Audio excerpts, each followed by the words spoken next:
tatta dhinta takita dhimta dhinta tam.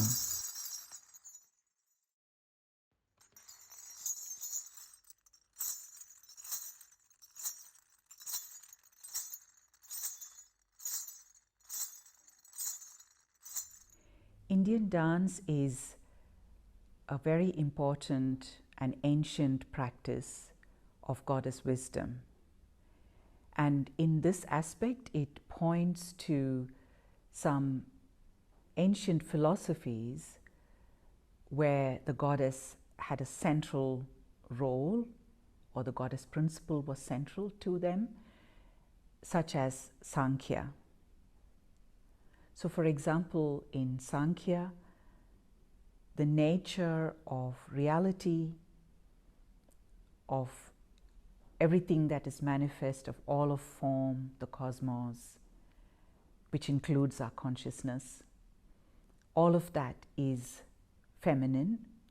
The woman, in fact, the woman's body is the symbol of the cosmos.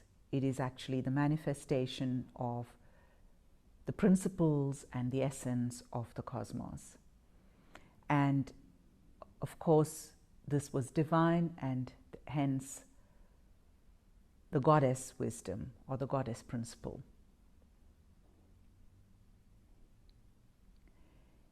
The body was central to goddess practices. The body was the manifestation of everything that was in the cosmos.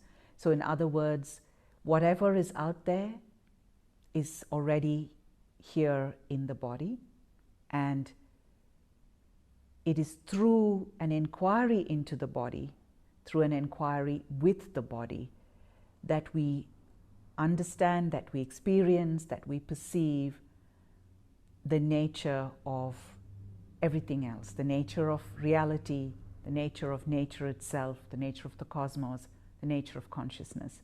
Everything is held in the body, and therefore it is only when we turn our inquiry into, through the body, that experience is revealed to us, that experience of the essence of nature is revealed to us.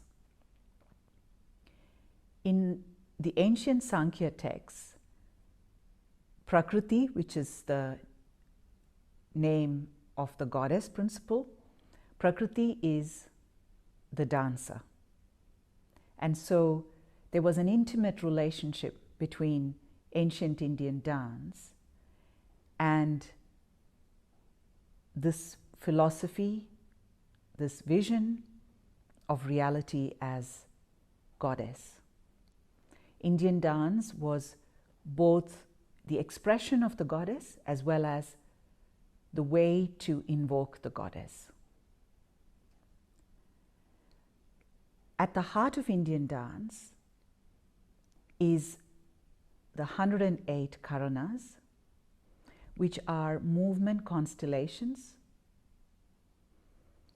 that are quite mysterious.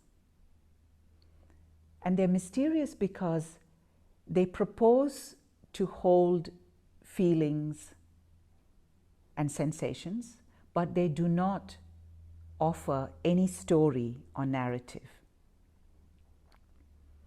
When we embody the Karanas, or when we enter the Karanas as an embodied practice, and we pay attention to the dynamics, the physical dynamics of the practice through the body, we will notice that there is a lot of importance placed on weight and the way in which both subtle and not so subtle movements of weight in the body influence and shape the rest of the body and the sensations that are evoked because of these movements.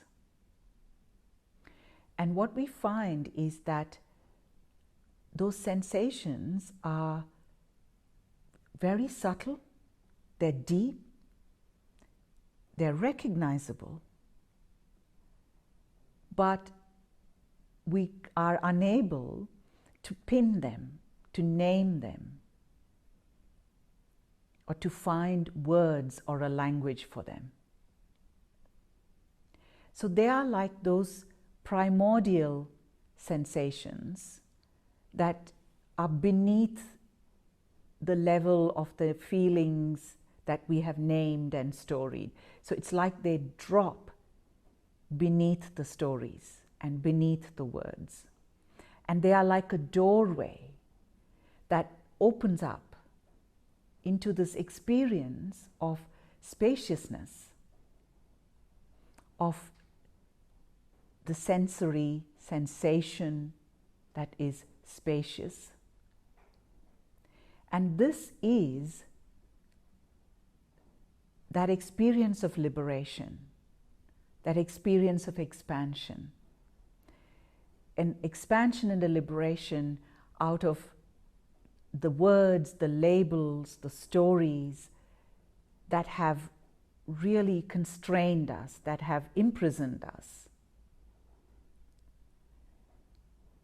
And it's profoundly transformational, because when we taste that depth, when we taste the experience, the sensation, the pulsation of those depths, it transforms the way we experience our bodies, the way we see through our eyes and experience the rest of our senses, and it then informs our mind and intellect in a completely different way. And what it offers is a powerfully new perspective, a new vision, a new philosophy that is based on a lived experience, on a sensed experience, and on a deep experience of that primordial truth about nature, reality, consciousness, cosmos, however you call it, which then allows us to perhaps come up with a way of moving and living in this world that is congruent to that primordial experience.